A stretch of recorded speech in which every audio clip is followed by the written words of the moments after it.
Hi guys! Today I'll show you how to make the perfect brownies. For me, it's everything I want in a brownie. These are fudgy, chewy, cakey, all in one. Tastes very close to the texture of a boxed brownie, but with more deep chocolate flavor. It's a very simple recipe and can be made quickly. And that's what you want when you get a craving for brownies. You want to eat it right now. If you want to print the recipe, it's on my website, anitacooks.com. And I'll leave a link below the video. We'll need 6 ounces or 170 grams of semi-sweet chocolate chopped. You can buy the chunks or chips. 1 stick or 113 grams of unsalted butter, 1 cup or 200 grams of white sugar, 3 tablespoons or 20 grams of unsweetened cocoa powder, 3 large eggs, 3/4 of a cup or 110 grams of all-purpose flour, half a teaspoon baking powder, half a teaspoon salt, and 2 teaspoons of vanilla extract. This is half a teaspoon of instant espresso powder. It heightens the chocolate flavor. If you don't have it, it's fine to leave it out. First, heat your oven to 350 degrees Fahrenheit or 180 degrees Celsius. In a saucepan, heat up some water. When it simmers, put a bowl in the pot. The bottom of the bowl should not touch the water. Add the chocolate and butter cut up. Stir occasionally and let it melt. You want to do this on very low heat.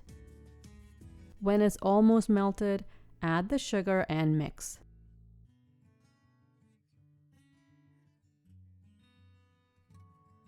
Now the mixture is smooth and glossy. Remove the bowl from the heat. Add the espresso powder if you're using it. Add the cocoa powder.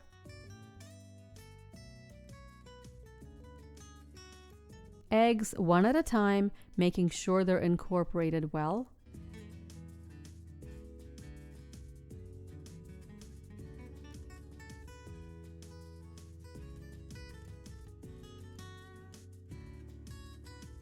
Vanilla extract.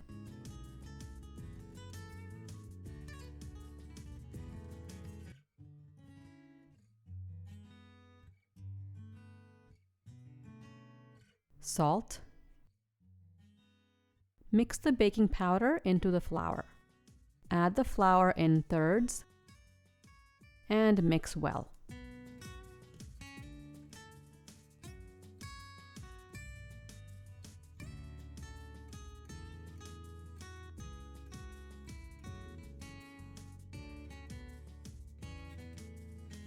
Here is our thick, shiny brownie batter, which will make thick and shiny brownies. I'm using an 8x8 square metal baking pan. I buttered the pan and then put parchment paper on top. I'll butter the parchment paper. The paper makes it easier to pull out the whole thing and cut up the brownies on a board. If you don't have parchment paper, you can just butter the pan really well. Pour the batter in.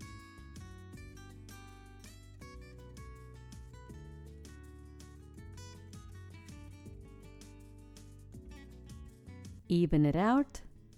Bake for 25 minutes. Depending on your oven, it may take a few minutes less or a few minutes more. The brownies are done when you insert a toothpick and it comes out almost clean with a little bit of brownie clinging to it.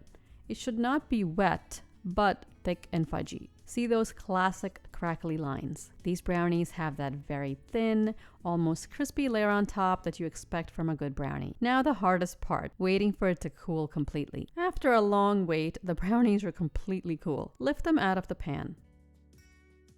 You can get 16 small pieces or 9 big ones. Use a paper towel or cloth to wipe your knife in between cutting. When you bite into the brownie, you get a thin, crispy layer on top. It's fudgy, chewy, cakey, all in one. It is really very close to the boxed brownie texture, but with very good chocolate flavor since we used good chocolate. I have to warn you, they're addictive. I always tell you to try my recipes, but if you're on a diet, do not make these. Otherwise, go ahead and make this easy recipe and you won't regret it because they're that good. Subscribe for a variety of easy and tasty recipes. Thanks for watching. I'll see you next time.